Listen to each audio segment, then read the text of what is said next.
That's right, ladies and gentlemen. A lease for a property sells for $80 million. How does it work in Sydney? Sounds like a crazy concept, but in business, it's there and it's happening. So we're going to unpack it today. Manly Wharf, 80 million. Stay tuned.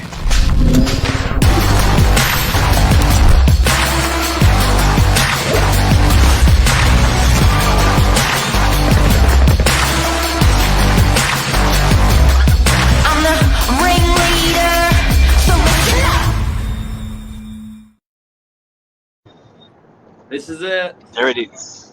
There it is. Look at that. Look at that. Wow. Looky. That's like a bit of Manly history for $80 million. It is, isn't it? So I guess lots of questions would be on people's mind when you hear about a lease and you hear about a lease selling for $80 million. You're like, where's the money coming from? Who's getting paid for it, and how does that work? It's crazy numbers, hey? Massive. Like, to think about the return on an $80 million investment, you'd hope there's a bit of money to be made on it. So, yeah, we're talking about Manly Wharf, recently announced as it's traded for $80 million.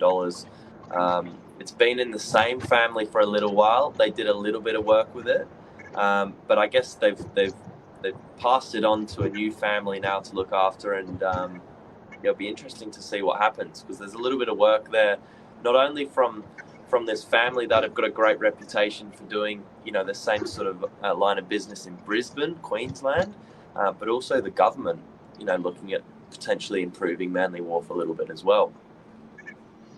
So I guess to take it from the top, where it is, and the amount of people that it's getting through, 2.2 million day trippers are in it out of Manly a year. So this is a super high traffic area. The wharfs were originally built for people to go for a weekend to the northern beaches from the city, when the city was this is like from the mid 1800s through to the early 1900s, and then it just got better and better and better. And boy, hasn't the world changed how people are spending their money. So originally, when it was in its midlife, it was retailing to the street, to the bus stop, and how that changed was when the multiplex took over in 2001. They looked at it and thought, why is everyone facing towards the street?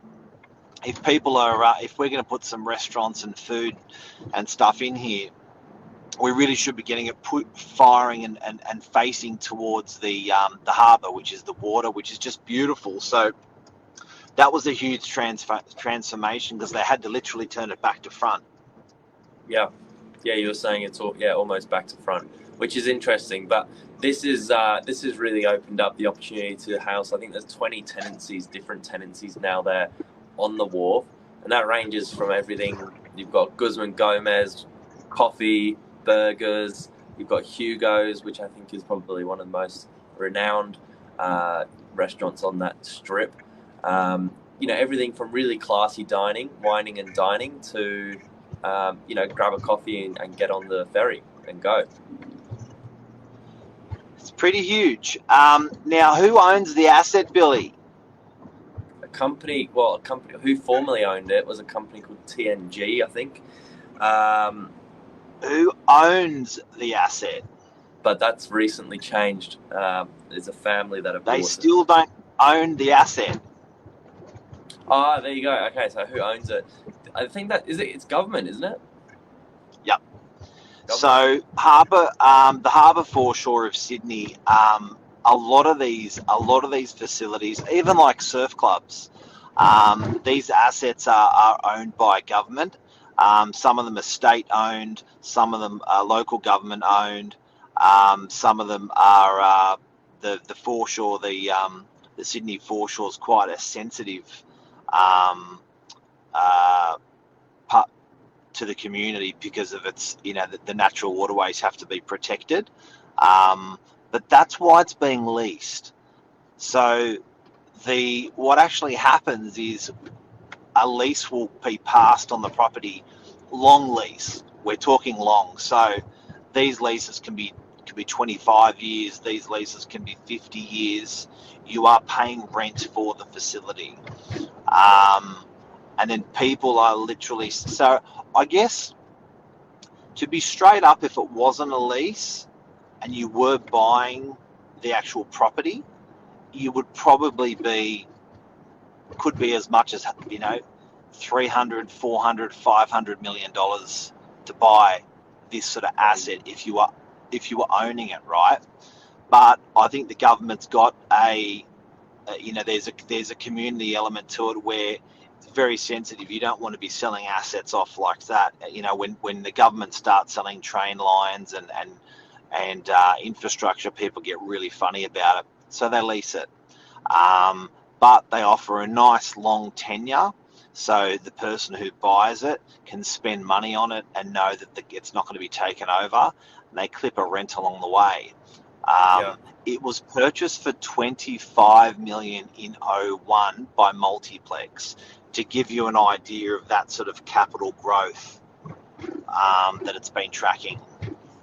Which is that's pretty impressive. So that's when we talk in terms of residential growth on the northern beaches, every 10 years doubling your money. From 2001, 25 goes to 50, 50 to almost 100. So yeah, it's I would say that's probably on par, would you say, with the growth look, I think the trouble with these sort of assets, particularly foreshore assets, is they're very sensitive to build on, to get any forms of approvals. Like if you touch the place, people scream. There's lots of eyeballs going through watching you.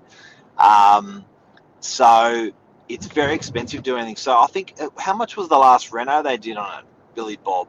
So it was $9 million by the former, what we call them, landlords. No. So the former tenants, owners. Well, there's tenants of tenants. So I guess that's another thing for people to see. It's when you're renting out to someone like Guzman Gomez, when you're renting out to someone like Hugo's, it's a tenancy, and you own the head lease on the property, and then you're leasing out part of that property to other people.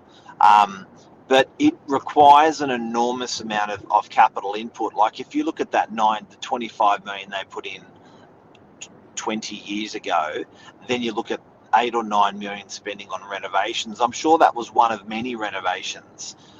So it's a capital intensive purchase. Yeah, I mean, you asked the question, where's all that money coming from? Well, let me quote who's actually bought this, because there's no way we could remember this in a little bit of preparation. So the new owners, the Howard Smith Wharves company, these are the guys that have bought it. They actually have done a similar project up in Brisbane, Queensland. They acquired a site up there which was former wharves, which then basically became moved downstream, so they became a little bit useless, redundant.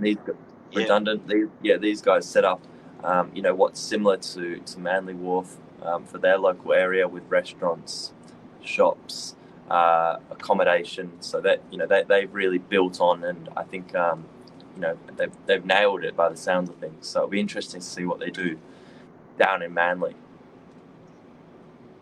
So it's not as much a property play when you're getting a lease, it's more of a business play. If you look at Westfields, for example, when they purchase something, they do purchase the land. So let's use Warringah Mall, for example. That asset, that land is owned by Westfields. They're called Centre Group. Centre Group own those assets, and then they can potentially develop it later, and sell bits off without not being leased as well. So I guess it does become a bit grey or a bit hard to understand when you look at the difference there between leasing a property for a long time and owning a property. Your return on capital is probably a little bit better when you're owning and you're not leasing the land. Yeah. But this is, I think, Luke's commented there, buy up. I think this is a once in a lifetime opportunity, to acquire such sites, and for the right person, no doubt it's going to be an awesome project. It's a big one, and I guess I think the main focus of the operators that are purchasing, it's how do we get more people to come to the area, and more people to spend time on the wharf. And the previous operators did that by getting some really good tenants in there, like Hugo's, servicing those people that are coming onto the wharf and giving them what they want. The more they do that, the more people come, the more people stay at the property and spend money. The more the tenants in there are going to spend, like Guzman Gomez, on their rent, because you're bringing the people to the area. So It's going to be really exciting to see the new company that's purchased for 80 million, the Lease. I think you may find that they are going to further that infrastructure. There's always been talks about putting a hotel on there, but getting that infrastructure furthered more and more and more. I believe it did include the pub purchase as well, which the last person who sold owned and operated. So what an asset! What a story! There you go. A lot of money, a lot of property, a lot of potential. And what's funny, you can walk on that wharf, and how many times you do in the course of the year, and everyone does in the course of the year, and I do, and you'd never sort of know about that whole leasehold thing, and how that leasehold actually works. I've had experience managing leaseholds on behalf of the operators. The Foreshore's been the landlord, we've been the agent for the master leaseholder, and then we've managed the internal tenancies within that. It's delicate. Very. Very. Yeah, no. Well, it's great. It's great to see. It seems to be thriving down there. And you know what? It doesn't ease up. It just keeps thriving more and more and more. So, guys, that's it. Leasehold, Manly, 80 million sold. Anything to add, Billy Bob? Have a good day, guys. That's it. See you guys. Cheers.